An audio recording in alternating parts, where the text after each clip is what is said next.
Hello, good morning, my dear students. How are you all? Hope all you are fine. Okay, let's start the second part of this chapter. The name of this chapter is Our Changing Earth. In the previous video of this chapter, we had already learned about the endogenic forces and the changes occur due to that. But now in this video, we will learn about the exogenic forces. Okay, what is exogenic forces? The forces which affects the earth surface from outside are called exogenic forces. कुछ forces ऐसे होते हैं जिसकी वजह से धरती की ऊपरी सतह पर बहुत सारे बदलाव आते हैं। तो ऐसे बदलाव जो हो रहे हैं जिन फोर्सेस की वजह से, उन फोर्सेस को हम एक्सोजेनिक फोर्सेस कहते हैं। These natural forces such as rivers, waves, winds and glaciers are the called agents of gradations. तो ये चेंजेस हमें कहाँ देखने को मिलते हैं? ये चेंजेस हमें देखने को मिलते हैं रिवर्स में, वेव्स में, विंड्स में या फिर ग्लेशियर्स में, जिसे हम एजेंट्स ऑफ ग्रेडेशंस कहते हैं। They erode the land and some place and deposit material at some places. ये क्या करते हैं? ये एजेंट्स जो हैं, ये लोग एक जगह से मटेरियल या सैंड या सॉयल या रॉक्स को लेते हैं और दूसरी जगह पर ड्रॉप करते हैं। तो जहाँ से वो लेते हैं वहाँ का एरिया भी, सरफेस जो होता है वो चेंज हो जाता है, और जहाँ पर वो ड्रॉप करते हैं वहाँ का एरिया भी चेंज हो जाता है। तो ऐसे ये लोग वर्क करते हैं। ओके, चलिए इसके आगे थोड़ा और बेहतर तरीके से समझते हैं। Exogenic forces occurs with this continuous process keeps on changing the features on the surface of the land slowly but continuously. Exogenic forces जो है वो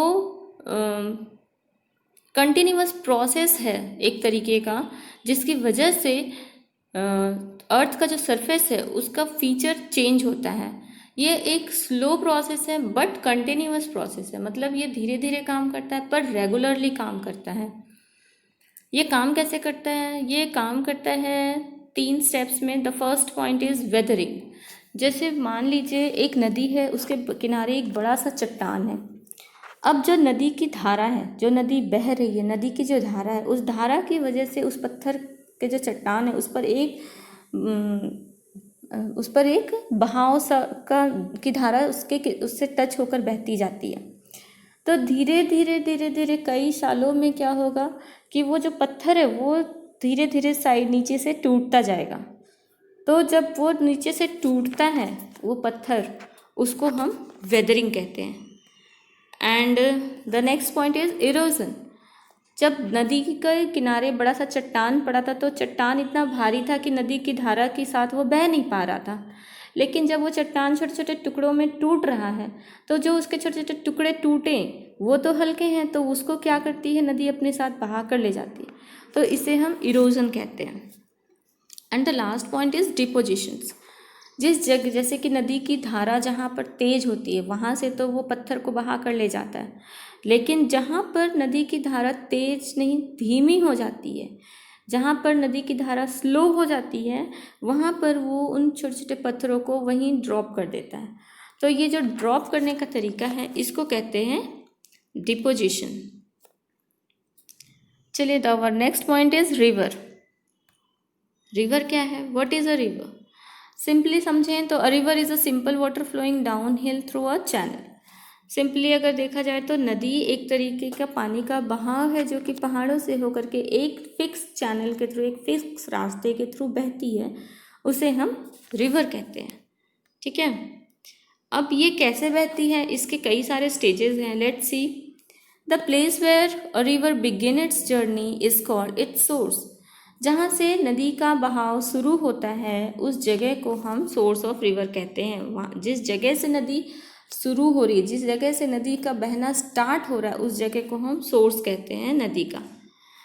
the source of some rivers is in the snow mountains when the snow melts in summers and water flows down the mountains in small streams. देखिए, पहाड़ों पर जब सर्दियाँ रहती हैं तो बहुत सारी बर्फ़ जम जाती है, बहुत सारे बर्फ़, मोटी मोटी परतें जम जाती हैं। पर जब समर का सीज़न आता है तो धीरे धीरे वो स्नो जो होती है वो मेल्ट होती है, और वो मेल्ट होकर धीरे धीरे पहाड़ों से नीचे की तरफ स्ट्रीम्स के फॉर्म में छोटे छोटे पतली धारा के रूप में बहती है, और वो बहकर नीचे आकर सब धाराएं एक साथ जुड़ती हैं और वो नदी का फॉर्म में चेंज हो जाती है। आई होप आप लोगों को समझ में आया होगा। इसके बाद the route through which a river travels is called the course of river. जिस रास्ते से नदी गुजरती है उस रास्ते को हम कोर्स ऑफ रिवर कहते हैं। These streams join to form a river. मैंने आपको बताया ना, पहाड़ों से जो छोटी छोटी धाराएं बहकर नीचे आती हैं, ये धाराएं जो हैं इस जो एक जगह पर जुड़ती हैं और जुड़ने के बाद रिवर फॉर्म करती हैं। River flows through hill and mountains at a great speed over the years. The river breaks the rock of the mountain side. जैसा अभी आपको मैंने एग्जाम्पल के थ्रू समझाया ना, रिवर पत्थर के चट्टान को धीरे धीरे तोड़ती है, सेम पॉइंट है ये भी। रिवर जो है वो पहाड़ों से और माउंटेन से एक काफ़ी तेज़ी से नीचे की तरफ, जैसे ऊपर से कोई भी चीज़ को अगर हम गिराएंगे वो तो काफ़ी तेज़ी से नीचे की तरफ आती है, तो रिवर ऊपर पहाड़ों से काफ़ी तेज़ी से नीचे आती है। और इसकी वजह से कई सालों में, बहुत सालों में रिवर जो है माउंटेन के छोटे छोटे जो पत्थर होते हैं, चट्टान होती हैं, उसको भी तोड़ती चली जाती है। A river continues to grow bigger further in its course as other rivers join it. These other rivers are known as tributaries. देखिए, जैसे नदी बह रही है, एक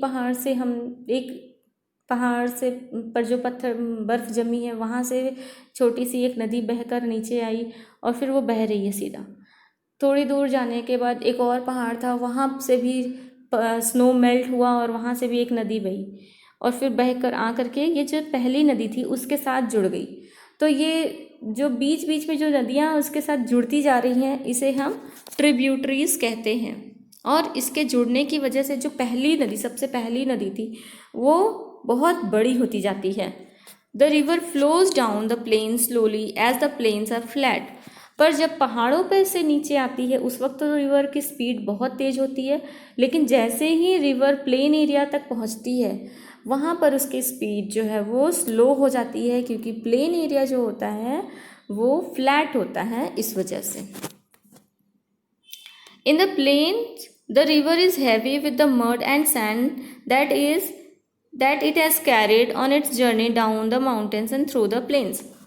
जब वो प्लेन एरिया में आती है तो वो नदी अपने साथ बहुत सारे मड, बहुत सारा सैंड, बहुत सारा स्टोन लेकर के, जो कि वो पहाड़ों से लेकर आ रही होती है, तो वो काफ़ी हैवी हो जाती है और वो प्लेन एरियाज़ तक आते आते काफ़ी स्लो हो जाती है ये मड और सैंड की वजह से, जिसकी वजह से प्लेन एरियाज़ में आकर रिवर जो है वो काफ़ी स्लो हो जाती है। The fine soil brought down the mountain by a river is called silt. A silt makes the land fertile, which is good for growing crops. जो मिट्टी या जो भी मड सैंड वो पहाड़ों से बहाकर नीचे की तरफ लाती है और लाने के बाद जो प्लेन एरियाज़ में आती है, तो जहाँ पर वहाँ उसकी स्पीड जब स्लो होती है नदी की, तो उस एरियाज़ में वो मिट्टी या सैंड को वो वहीं छोड़कर आगे की तरफ बढ़ जाती है। तो ये जो मिट्टी का जमाव एक जगह पे जमता जाता है, नदी के किनारे जमता जाता है, उसे हम सिल्ट कहते हैं। और ये जो सिल्ट होती है ये काफ़ी अच्छा और काफ़ी फर्टाइल लैंड होता है, अनाज उगाने के लिए काफ़ी अच्छी खेती की जा सकती है उन जगहों पर। The place where a river and its journey is called the mouth of the river. From here the river flows into a lake, sea और ocean. Some rivers carry a lot of slit up to their mouth. जो river है ये आगे की तरफ बढ़ती जाती है और फिर आगे जा कर के वो ओशियन या सी या लेक में मिलकर अपनी जर्नी को ख़त्म करती है। तो जिस जगह पर रिवर अपनी जर्नी को ख़त्म करती है उस जगह को हम माउथ ऑफ अ रिवर कहते हैं। कई नदियाँ जो हैं अपने साथ माउथ ऑफ रिवर तक बहुत सारी मिट्टी को बहाकर ले करके आती है। The mud makes it hard for the river to flow in one stream, so it breaks into many small rivers to reach the sea or ocean. जो नदी बह रही होती है, कई बार वो जो मड और जो सैंड वगैरह होता है नदी में, उसकी वजह से नदी काफ़ी हैवी हो जाती है। तो वो एक सिंगल रूट में बहना पॉसिबल उसके लिए नहीं हो पाता है, तो वो अपने रूट्स अलग अलग जगह से चेंज करती है सी या ओशियन तक पहुंचने के लिए। Over the years, slit get deposited between the smaller rivers in the mouth of the river. These form a triangular shape known as delta. कई सालों तक जो सिल्ट्स जमा होते जाते हैं नदी के किनारे या फिर माउथ ऑफ रिवर तक, तो ये धीरे धीरे एक ट्रायंगुलर शेप फॉर्म करते हैं जिसे हम डेल्टा कहते हैं। ओके, हमारा नेक्स्ट पॉइंट है valley. As the river flows fast through its upper and middle course, the force and the power of its action forms valleys of different shapes, that is I shaped, V shaped और U shapes. जब नदी ऊपर से नीचे की तरफ अपने रास्ते से गुजरते हुए आती है तो कई जगहों पर कई सारे पहाड़ को वो काटती हुई आती है। मतलब मैंने आपको बताया ना कि पहाड़ों की पत्थरों को टुकड़ों चट्टानों को काटती हुई आती है। तो जब पहाड़ धीरे धीरे कटते जाते हैं तो वो बीच से कटकर वैली का फॉर्म में चेंज हो जाते हैं। जैसे कि मैंने आपको ये देखिए, ये जो फिगर है, इस फिगर में ये दोनों साइड जो है पहाड़, ये दोनों पहाड़ जो हैं पहले जुड़े हुए थे, पर नदी का बहाव इतना रहा इतने सालों तक कि बीच से नदी बहने लगी और ये बीच से पहाड़ जो है चेंज होकर के वैली का फॉर्म में आ गया।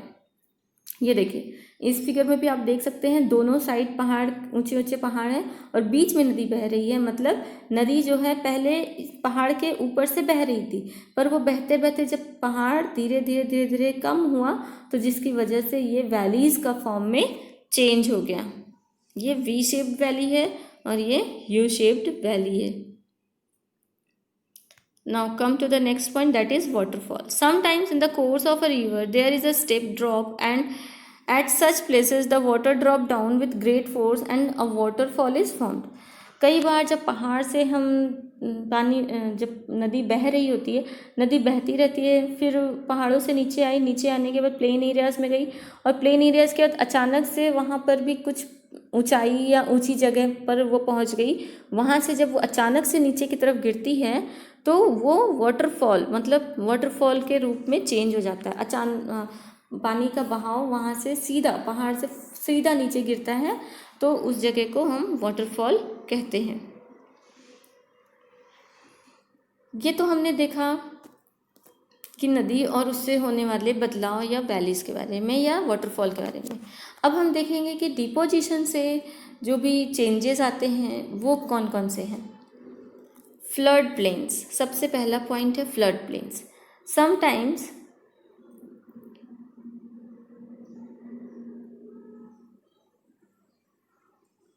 a river swells with flood water and it overflows with its bank and form of flood plains. On both of its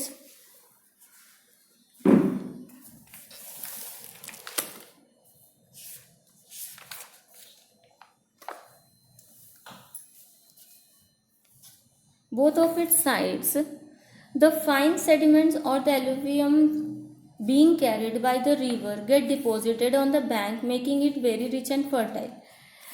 See, क्या होता है कि जो मिट्टी, अभी मैंने आपको बताया ना कि जो मिट्टी नदी अपने साथ बहा के लाती है वो नदी के किनारे छोड़ती जाती है। तो वो छूटते कई बार ऐसा होता है कि वो जगह काफ़ी बड़ी होती जाती है और वो बहुत दूर तक प्लेन एरिया फॉर्म कर देती है। और ऐसे प्लेन एरियाज़ में, प्लेन एरिया जो होता है वो प्लेन एरिया काफ़ी फर्टाइल होता है और ऐसे फर्टाइल एरियाज़ में अच्छी खेती की जा सकती है। तो ये किसकी वजह से होता है? ये होता है डिपोजिशन की वजह से। मैंने आपको चैप्टर के स्टार्टिंग में बताया था कि नदी अपने साथ जो बहा कर लाती है उसको जहाँ पर उसकी फ्लो उसका धीमा होता है वो वहीं पर उसको ड्रॉप कर देती है। तो डिपोजिशन में मिट्टी ड्रॉप करते करते ये प्लेन एरियाज फॉर्म कर देती है। जैसा कि इस फिगर में आपको देखने को मिल रहा होगा, ये बीच का जो एरिया है ये पूरा किनारे किनारे देखिए प्लेन एरियाज फॉर्म हो गए हैं और इस एरियाज़ में एग्रीकल्चर के लिए ये एरियाज़ काफ़ी अच्छे माने जाते हैं। Now the deltas. As the river get close to to its mouth from where it meets the sea, the sediments being carried by it are deposited at sandbars. कई बार जो है नदी जो है ओशियन या सी में मिलने से पहले तक अपने साथ बहुत सारे सिल्ट्स लेकर के आती है और उसे वो एकदम एंड ऑफ अपने माउथ ऑफ रिवर के पास छोड़ती है. The sediments being carried it by it are deposited at sand bars. वो रेत के फॉर्म में लाते लाते वो रेत के फॉर्म में वहाँ छोड़कर ओशियन या सी में मिल जाती है. The rivers breaks up into many channels and distributaries in order to flow through these sand bars. This gives the mouth of the river its unique triangular shape and is called a delta. जैसे जैसे वो मिट्टी छोड़ती जाती है नदी के किनारे, नदी जो है समुद्र तक या सी तक या ओशियन तक आते आते अपनी मिट्टी को छोड़ती जाती है, तो वो मिट्टी एक ट्रायंगुलर शेप में चेंज हो जाता है और इस ट्रायंगुलर शेप को हम डेल्टा कहते हैं. ये देखिए जैसा इस फिगर में आपको देखने को मिल रहा है कि ये नदी जो है किनारे किनारे जो ग्रीन एरियाज है ये डेल्टास के फॉर्म में ट्रायंगुलर शेप में. देखिए यहाँ बीच का जो एरिया है ये ट्रायंगुलर शेप में चेंज हो गया है, तो ये ट्रायंगुलर शेप जो है ये डेल्टा का रूप कहलाता है. Features caused by wave action. As the sea wave strike continuously along the coast, hollow sea caves are formed. As the waves continue pounding the rocks, the walls are eroded further and further, and a time comes when they fully disappear, leaving just the roof supported by a pillar-like form. This forms a sea arc.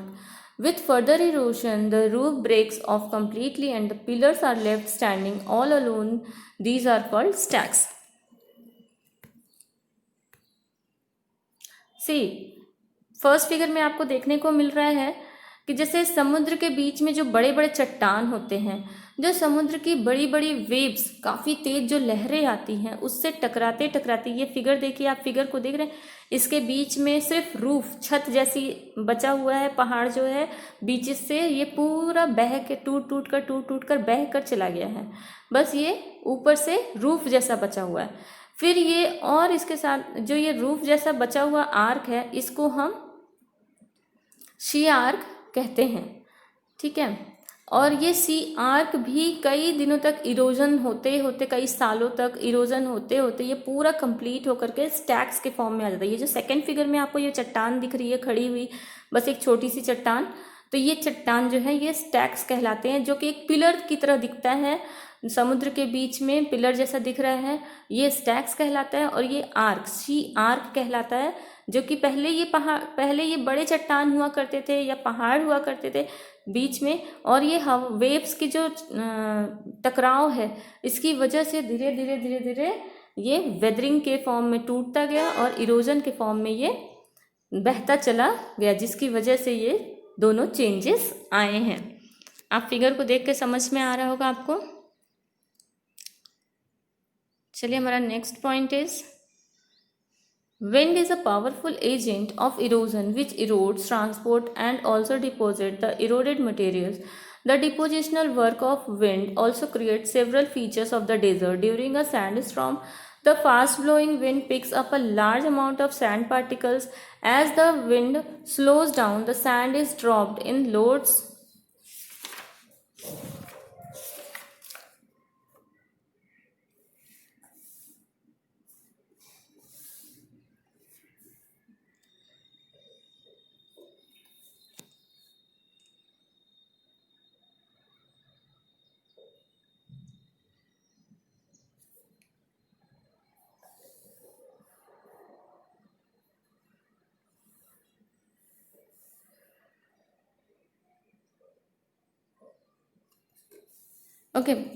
हवा जो है ये एक powerful agent है, ये भी हम जानते हैं. और ये विंड का जो एक्शन है ये हमें ज़्यादातर कहाँ देखने को मिलता है? सैंड एरियाज़ में. जो डेजर्ट एरियाज़ होते हैं वहाँ पर हमें ये देखने को मिलता है. और ये जो डेजर्ट एरिया है यहाँ पर बहुत सारा सैंड होता है, और जब यहाँ पर विंड का बहाव, हवा का बहाव जब तेज होता है तो ये अपने साथ बहुत सारी रेत जो है हवा उड़ा कर ले जाती है। और जैसे ही जिस तरीके से हमने नदी के स्पीड को देखा ना कि नदी फ्लो एरिया, जहाँ पर डाउन एरियाज होते हैं वहाँ पर उसके फ्लो तेज रहता है, और जहाँ पर हाई एरियाज होते हैं वहाँ उसकी स्पीड स्लो हो जाता है। उसी तरीके से ये विंड एक्शन भी उसी तरीके से वर्क करता है। हवा जिस जगह पर हवा का बहाव तेज होता है उस जगह से वो सैंड को उड़ा ले जाती है अपने साथ, और जहाँ पर विंड का बहाव स्लो हो जाता है उस जगह पर वो उसको ड्रॉप कर देती है, सैंड को ड्रॉप कर देती है, जिसकी वजह से वहाँ पर सैंड ड्यून्स कई जगहों पर फॉर्म हो जाते हैं। ये देखिए, ये इस तरीके के सैंड ड्यून्स फॉर्म हो जाते हैं जहाँ पर ये अपने सैंड को एयर जो है ड्रॉप करते हैं। हवा जो है, विंड जब अपने साथ में हवा उड़ाकर सैंड्स को लेके जाती है और फिर जब वो उसको ड्रॉप करती है तो इस तरीके के कई सारे सैंड ड्यून्स बन जाते हैं। तो ये जो चेंजेस हैं इसकी वजह से अर्थ के ऊपर जो फीचर है, दो जगहों पर बदला, इसके फीचर्स में चेंज आया। अर्थ के एक जगह जहाँ से सैंड विंड ने अपने साथ बहाया, उड़ा कर ले गई, दूसरी जहाँ पर उसने विंड ने सैंड को ड्रॉप किया उस जगह पर, इन दोनों जगह के फीचर्स में बदलाव आया इस फोर्स की वजह से। इसके साथ साथ हमारा लास्ट पॉइंट है glacier. Glacier is a river of ice which moves very slow. It extends for kilometers and carries large masses of ice blocks. As the glacier melt and the water flows away, the loads of sediments and in deposition to form cirques and moraines. See, glaciers जो होते हैं वो बर्फ़ की नदी को कहा जाता है। बर्फ़ की जो नदी होती है वो कई किलोमीटर्स तक उसी तरीके से धीरे धीरे बहती है, और जिस तरीके से वो अपने साथ बड़े बड़े आइस ब्लॉक्स को भी बहा कर लेकर के आती है, और उसके साथ साथ वो पहाड़ों से गिरने वाले जो सेडिमेंट्स होते हैं, जो टुकड़े पहाड़ों से गिरते हैं पत्थरों के या रॉक्स के, उन सभी को बहा कर अपने साथ ले करके आती है। और जिस तरीके से रिवर वर्क करती है उसी तरीके से ग्लेशियर्स भी अपने साथ बहुत सारे सेडिमेंट्स ला करके डिपॉजिट करती है सर्क्यूज या मोरेन्स के फॉर्म में।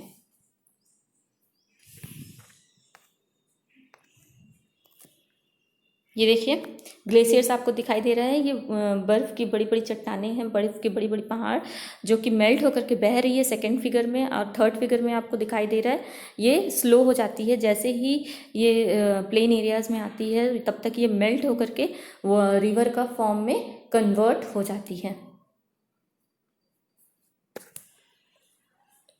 आई होप आप लोग सब